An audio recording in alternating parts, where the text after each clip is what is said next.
तो इस एपिसोड की शुरुआत में हम लोग देखते हैं कि पूरी की पूरी क्लास सभी के सभी लोग जो है यहाँ पे काफी हैरान हो रहे होते हैं ये सब कुछ देख करके कि लिu शैंग ने सिर्फ एक ही पंच से यांग येई को हरा दिया। एंड तभी इनके टीचर इन पे चिल्लाते हुए कहते हैं, आखिर तुम सब लोग क्या बातें कर जा रहे हो, जल्दी जाओ नर्स ऑफिस से टीचर को बुला के लाओ। एंड थोड़ी देर में वहाँ पे स्ट्रेचर आता है और यांग येई को उसके ऊपर लेटा करके यहाँ से ले जाया जाता है नर्स ऑफिस में। एंड तभी लिu शैंग भी अपने टीचर के पास आता है और उन्हें कहता है, असल में सर मुझे माफ कीजिएगा, मैं ऐसा कुछ करना नहीं चाहता था लेकिन मैं अपनी स्ट्रेंथ को कंट्रोल नहीं कर पाया। एंड तभी ये टीचर उसे कंधे पे हाथ रख के बोलते हैं, चिंता मत करो, छोटी मोटी इंजरीज जो है होती रहती है, वैसे भी इसको कोई ज्यादा बड़ा खतरा नहीं था, तुम जो है मेरे साथ मेरे ऑफिस में आओ, मुझे तुमसे कुछ डिस्कस करना है। एंड इसके बाद लिu शैंग अपने दोस्त लिu मिंग को बोल करके अपने सर के साथ जो है उनके ऑफिस में चला जाता है और लिu मिंग यहाँ पे खड़ा हुआ बस औरों की बातें सुन रहा होता है कि वो कैसे काफी हैरान होते हैं इस बात पे कि लिu शैंग ने इली जो है यांग येई को हरा दिया। इसके बाद सीन शिफ्ट होता है इनके ऑफिस में, जहाँ हम देखते हैं कि वहाँ पर कोई रोबोट मैकेनिक जैसा कुछ पड़ा होता है और उसी के पीछे एक बॉन्साई प्लांट भी होता है, जिसको देख करके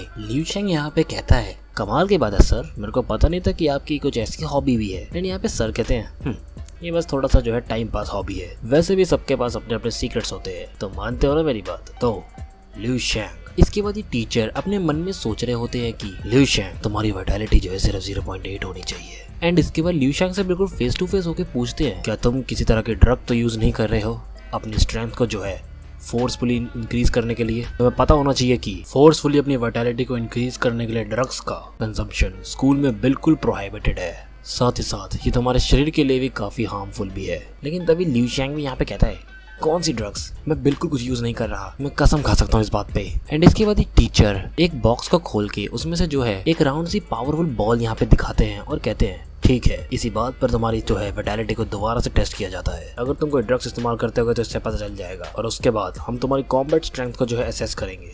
अगर तुम्हारी कॉम्बैट स्ट्रेंथ और वाइटैलिटी दोनों कंसिस्टेंट रही तो जो तुम कह रहे हो मैं उसको सच मान लूंगा। एंड जैसे लिu शैंग उस बॉल पे हाथ लगाता है, हम देखते हैं काफी तेज लाइट जो है एमिट होने लगती है। एंड थोड़ी देर में वहाँ पे उसकी वाइटैलिटी लिखी आती है जो कि होती है 1.532, एक मार्शल आर्टिस्ट रैंक, वो भी उस एरिया की रैंक नंबर 1 मार्शल आर्टिस्ट, जिसको देख करके टीचर काफी हैरान होते हैं और कहते हैं, 1.5 ये ऑफिशियली एक मार्शल आर्टिस्ट है? एक ऑफिशियल मार्शल आर्टिस्ट, वो भी 18 की उम्र में, और ऐसा नहीं कि सिर्फ हमारे स्कूल में बल्कि ये पूरी की पूरी व्हाइट लेक सिटी के अंदर है, इसके जैसा कोई जीनियस हो ही नहीं सकता। इसके बाद लिu शैंग जो है अपनी स्ट्रेंथ को परखने चला जाता है उस डमी के सामने। एंड जैसे ही वहाँ पर वो एक ही पंच मारता है, हम देखते हैं कि उसका सर टूट करके पीछे के बॉन्साई प्लांट को भी तोड़ करके दीवार में घुस जाता है, जो कि देख करके टीचर यहाँ रोने लगते हैं। एंड उनको तभी रियलाइज हो जाता है कि इसकी कॉम्बैट स्ट्रेंथ जो है किसी रैंक 1 के मार्शल आर्टिस्ट से भी ज्यादा है। इसके बाद इसको चेयर में बिठा के इसे कहते हैं, तुमने अभी अभी कहा था कि तुम्हारी वाइटैलिटी पिछली बार जो है 0.8 थी, क्यों है ना, तो तुम्हारे लास्ट असेसमेंट में और अब के असेसमेंट में कितना गैप आया है? एंड यहाँ पे लिu शैंग बताता है कि इसने लास्ट असेसमेंट जो है आधे महीने पहले किया था, जो कि सुन करके टीचर के पूरी तरह से रोंगटे खड़े हो जाते हैं और वो हैरान होकर कहते हैं, क्या कहा, सिर्फ आधे महीने में?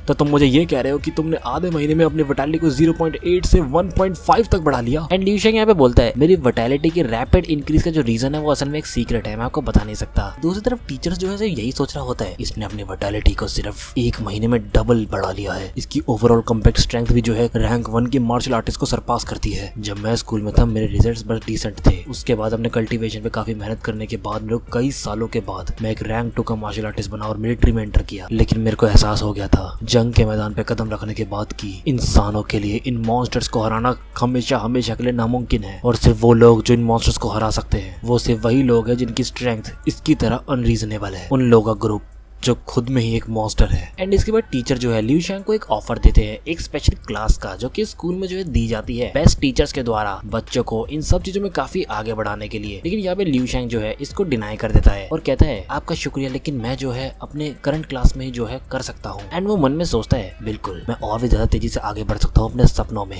किसी क्लास के बजाय। एंड तभी यहाँ पे टीचर्स कहते हैं, आखिर ऐसा क्यों, तुम्हारे अंदर टैलेंट है और स्कूल जो है इसको आगे बढ़ा सकता है, अगर तुम्हारे पास कोई डिफिकल्टीज है जो तुमको रोक रही है इसके रास्ते में तो मुझे बताओ। एंड लिu शैंग यहाँ पर अपनी डिमांड रखते हुए कहता है, अगर ऐसा है तो मेरे पास 2 रिक्वेस्ट है। सबसे पहले तो मैं एक मार्शल आर्टिस्ट स्कॉलरशिप के लिए अप्लाई करना चाहूंगा, और उसी के साथ साथ मैं ये भी चाहूंगा कि स्कूल जो है मेरे को एक और अच्छा फ्लेक्सिबल टाइम टेबल जो है अलाउ करे, जो कि सुनकर के टीचर समझ जाता है कि जिसकी इसके पास कमी है वो है फाइनेंशियल असिस्टेंस और फ्री टाइम की। और टीचर यहाँ पे इसकी बात मानते हुए कहता है, ठीक है, मैं तुम्हारे लिए इस एप्लीकेशन को सबमिट कर देता हूँ स्पेशल स्कॉलरशिप स्कॉलरशिप के लिए, जो कि तुमको जो है $30,000 के जो है एडवांस ग्रांट करेगी। और साथ ही साथ इन सब का रिजल्ट जो है तुमको 2 दिनों के अंदर मिल जाएगा। और इसके बाद ये अपनी जेब से एक ब्लैक कलर का कार्ड निकाल के देते हैं और कहते हैं मैं उस टाइम तक के लिए तुमको ये दे रहा हूँ और तुम मेरे को पैसा तब वापस कर सकते हो जब तुम्हारे पास पैसा होगा। और ये ब्लैक कार्ड असल में एक मार्शल आर्टिस्ट ब्लैक कार्ड था, जिसके अंदर कम से कम $100,000 ऐसे ही पड़े हुए होते हैं, जो कि लिू शैंग के लिए वो प्राइस जो स्कॉलरशिप इसको देगा उससे भी कहीं ज्यादा था। और ये अपने टीचर को थैंक्स करता हुआ यहाँ से चला जाता है। एंड इसके बाद हम देखते हैं इसके टीचर पीछे से यहाँ पे सोच रहा होता है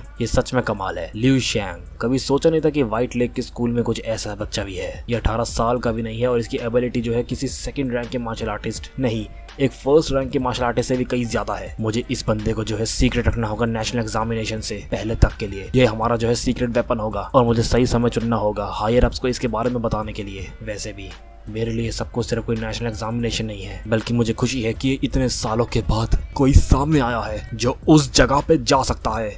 एंड एक बहुत ही जो है डार्क और अजीब सी जगह का यहाँ पे हमको व्यू दिखाया जाता है। एंड यहाँ पे ये एपिसोड जो है एंड हो जाता है। So guys that's it for one more episode. अब अगर तुमको बहुत ही अच्छा लगा तो लाइक और सब्सक्राइब जरूर कर देना वीडियो को। Anyways I will meet you in the next episode. और इसी के साथ साथ जरा मेरी बात तो सुन लो, मेरी 2 रिक्वेस्ट है यहाँ पे तुमसे। सबसे पहले तो ये कि हमारे चैनल पे सुपर थैंक्स का ऑप्शन अब अवेलेबल है, तो तुम अब हमको सपोर्ट करने के लिए सुपर थैंक्स का इस्तेमाल कर सकते हो। एंड साथ ही साथ अगर तुम में से कोई भी जो है एनिमे एक्सप्लेनेशन देखने में इंटरेस्ट रखता है तो हमारे दूसरे चैनल को सब्सक्राइब जरूर करना। लिंक तुम्हें डिस्क्रिप्शन और पिन कमेंट में मिल जाएगा। बट याद रखना सिर्फ एनिमे की ऑडियंस ही वहाँ पे जाना। एनीवेज मैं तुमसे मिलता हूँ अगली वीडियो में, तब तक के लिए bye, goodbye, sayonara and जाना।